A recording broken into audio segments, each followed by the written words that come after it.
All right, this is my audience of 3 to 5 people, 3.5 counting the dog. This is my outline. Oops, it's zoomed in. All right, giving the phone over. All right, this is my informative speech for interpersonal communications. So what if I told you that over the last century, one nearly forgotten pastor helped shape America's moral compass and fought racial segregation alongside multiple presidents and Martin Luther King Jr. himself, but isn't talked about by today's Christian youth. So today, I'll be telling you about Pastor Billy Graham, referred to as America's pastor. I'll be going over 3 main points, that being his upbringing and moral compass, and then moving on to his role as leader of American Christians and Christians worldwide, and then finishing by telling you all about his impact on the civil rights movement. So, jumping right into his upbringing, he was born in Charlotte, North Carolina in 1918 and was raised attending the Associate Reformed Presbyterian Church. But as stated by PBR in an article called A Life Filled with Ministry, though immersed in religion early in life, Billy Graham later wrote that as a boy he was spiritually dead. He responded to the gospel invitation during a revival held by Mordecai Ham around his 16th birthday, which Graham regarded as the moment he made his real commitment to Jesus Christ. So, at age 16, Graham was converted to Southern Baptism, as we just heard, in the Peniel Church, or at one of Mordecai Ham's revival meetings. And then his ministry started at age 20 on January 14th, 1939, after being ordained by the elders in Peniel Baptist Church. So that's his upbringing.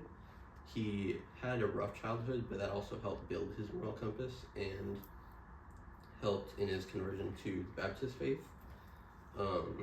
So moving over to the role of Christian leader to Christians all across the country and the world. While he was still studying theology in college, he started preaching it at his school and at local churches from 1943 to 1945, and hosted his first large revival event in 1947. And then in 1949, he started these events called crusades, which, despite how they sound, were sometimes spanning days or multiple weeks. Large revival meetings that consisted of either like worship nights or altar calls or general calls for repentance, but they looked something like this. Oops, something like that.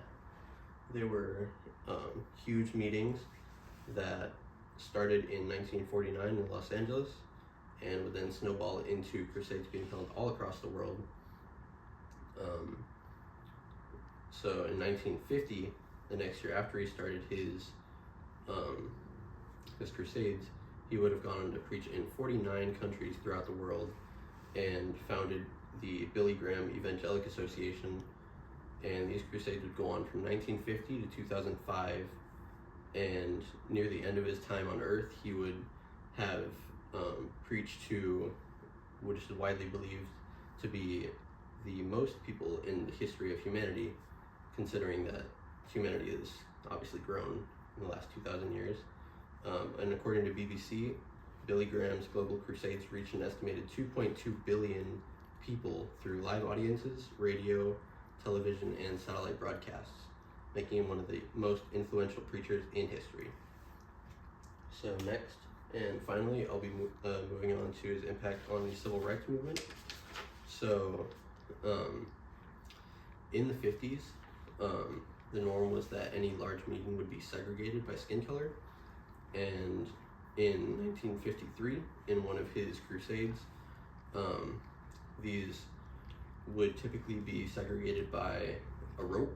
So in 53, he personally and physically tore the rope out of his meeting, and from then on fully desegregated his meetings.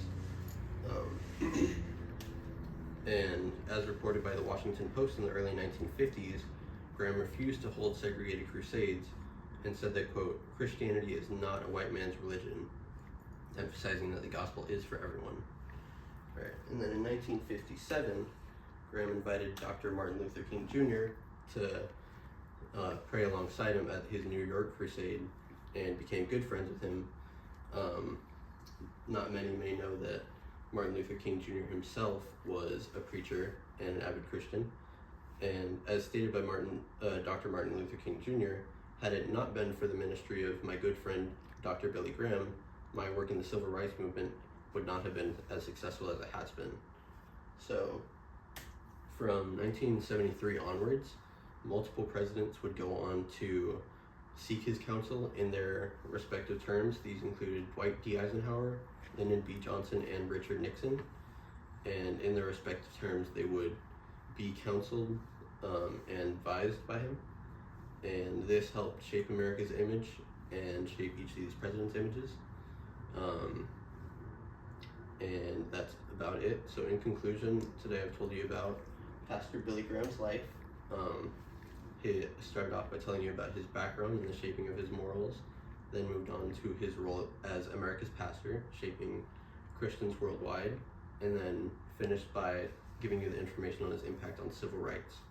So hopefully, despite being mostly forgotten by today's Christian youth, Billy Graham made a massive impact on our country and continues to influence Christians worldwide today.